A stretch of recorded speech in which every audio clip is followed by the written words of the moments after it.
without further ado, Dustin, tell us how it is in the filmmaking world, sir. Well, it's new to me. I've been doing the music since 2018. Shortly after Mac Miller died, I was like, fuck, what am I supposed to do now, man? Like, my favorite artist is dead. And then like a pile of the rest of my favorite artists shortly died after. I'm like, now what am I doing? Right. So I started like dabbling with like Ableton, which is a DAW, digital audio workstation.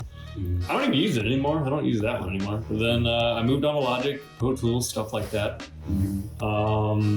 Been making anything between hip hop, EDM. You seen my EDM bangers last night. You're like, you had your Skrillex kind of flows right there. Yeah. Amazing things, sir. Yes, thank you. Only top quality sound in this house, sir. That's all I gotta say. If you don't have, then what's the point? You're right. Yeah. Go. As far as filmmaking goes, I've always had like a want to be in Hollywood. I don't know, just since I was a child, it was something that was coming to me in my dreams and shit. And like, it's, I don't know, like I come from a place outside of St. Louis a little bit, right? And then like when I went to high school, I ended up living in a town of 50 people. And the school that I went to was like 5,000, like as like the population of the whole town, not the school alone. So my graduating class was like 40.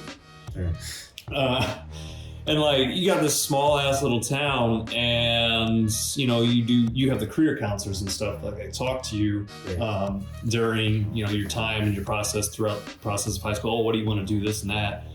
And like ever since I was a child, I was like, I want to be in movies, I want to do music, this and that. I want to live in Hollywood. Like my dream car when I was a kid, this was like around 2008 to 2012, in between that period, my dream car was like one of those Chrysler 300s. I know it's kind of funny to laugh at now because they're not really that great, but like I thought that thing was the shit. And I was like, yeah, I would live in Hollywood and have one of them, but I don't have one of those, but I have a nice car now. I can afford. But I don't know, it's just like anytime I would tell them that, they're like, oh, that doesn't seem possible. You're like, there's millions of people in this world, let alone that town. Like, you'll never make it out there. You'll never even get there. You're better off just working in a factory. And I'm like, nah, that's just not what I want to do with my life. Why would I just, conform and just kneel to what they wanted right away? I'm like, don't get me wrong, I've done the factory job. So like, but like enough is enough of all that shit. Like I'm done with dealing with all that. Like I joined the army like as 100 pounds soaking wet.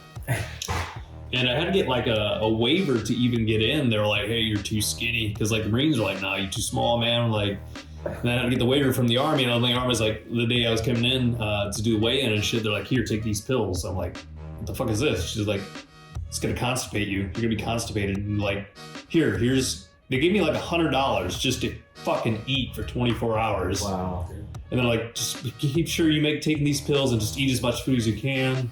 I made weight though, but it's like I signed originally for 4 years and did 6. And it's, as an infantryman, it was a hard time. I never got to deploy, thankfully, even though the money would have been good. But like, I'm alive, so that's all that matters to me at this point. Like RIP to the ones that didn't make it back, and all the sacrifices they made for everybody to have their freedom. Right. But it's 6 years, man. 4 years in Fort Campbell, and then 2 over in Germany. Just a lot of experiences that that I may have that I like to remember with people, but at the same time, it's only a handful of my army guys I still talk to, which kind of sucks because I love a hell of a lot of them, but like they just kind of doing their own thing, and you understand in a sense. No, that makes sense. You served as well, so I'm grateful for the GI Bill, and if it wasn't for the GI Bill, like I wouldn't be doing what I'm doing now, and like being able to express the things that I want to accomplish, and I feel like after leaving Florida and like experiencing the music school there at Full Sail, shout out to Full Sail, thank you so much. Shout out. Yeah. And then like experiencing the film stuff at the KDS studios, which is no longer a studio because that place was shady as shit. It got closed down. It fucking sucked, man. Elaborate on how shady it was. They weren't paying their bills. Okay. Yeah, that's why they got closed down. Okay. fuck them. Sorry. But then after that got closed down, I was like, what am I gonna do? I had just got my degree. Right. And at the time I was dating this bad Puerto Rican girl, and she literally had me rap like this. And I'm just like, baddest chick I've ever been with. She cooked good food. What kind of food is that? Some delicious fucking Puerto Rican food, man. I got tostones and just everything, bro. It's just tostones. You see the way you say it, you gotta be like tostones. Tostones. But besides the point, like, we kind of had a falling out. Like, she wanted to go to Vegas for a fresh start after I got my degree, and I was like, bet, let's do it. So, you know, I was like, all right, well, got everything packed. We had some money saved up. And then we got on the road, and then my car started having issues in like Mississippi. And turns out my PCM was going bad. I was going like 70 down the road. And all of a sudden, my car decided to lose power. And I went from 70 miles an hour to 20 to nothing, and almost got hit by a semi. And like, I called her up. I'm like, because she was driving her car. I'm like, look, like, we're gonna have to stop. We're gonna have to figure things out. My car's having issues. I'm sorry. Like, there's nothing really I can do about it. And she's getting all mad. I'm just gonna keep driving Vegas. Like, no, you're not gonna keep driving to Vegas. Like, we're going there together. We gotta figure shit out together. And then, you know, we stopped, got a hotel for the night, and started going up through my phone. I was like, look, after all these places I've called, there's no Ford dealership in town or anywhere near here within 100-something miles that's gonna let me bring this in, because they all had a waiting list for the warranty stuff to go through.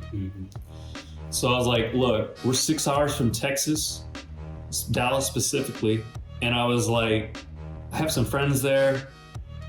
Let me make a few phone calls, and also let me see if I can get my feet wet in a studio.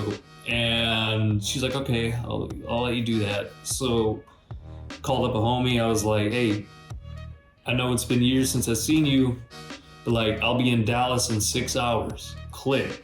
I hung up, called a music studio, a couple of music studios around. It was like the third or fourth one I called. And I was like, hey, just finished a degree at Full Sail University. I have a music production degree in it. I understand sound engineering. I've been doing it for 2018, yada, yada, yada. And he's like, all right, man, send me some tracks. So like 3 tracks. Right. And called me back. He's like, all right, I'll see you tomorrow morning. And like, that's when I felt like, man, if it was that easy in Dallas, I mean, I understand it's a little bit harder to get myself in a studio in a position out here doing what I was doing here compared to there, because here there's so much of it and it's really just oversaturated. So maybe like eventually, like with this film shit, you know, like the money that I bring back, you know, is gonna go towards my own studio, my own sorts. Like for now, like what we did the other day with us finding that spot and then renting out for a certain amount of hours without the engineer and just using me as the engineer, $100 for 4 hours, that's not bad. That's a good deal. And like, we can get more people in there, you know, and like, I would love to keep working with more artists, because like this film stuff's cool, but I know this stuff more. And you know, I just want to, you know, like incorporate both as much as I can. And I'm excited to see where this film stuff goes. And like, I have to battle anxiety a lot more than anything to even really be doing this like this. It's just like, my brain's like, whoa, you gotta get used to it. You're feeling more comfortable now with this kind of stuff. That's how it's supposed to be.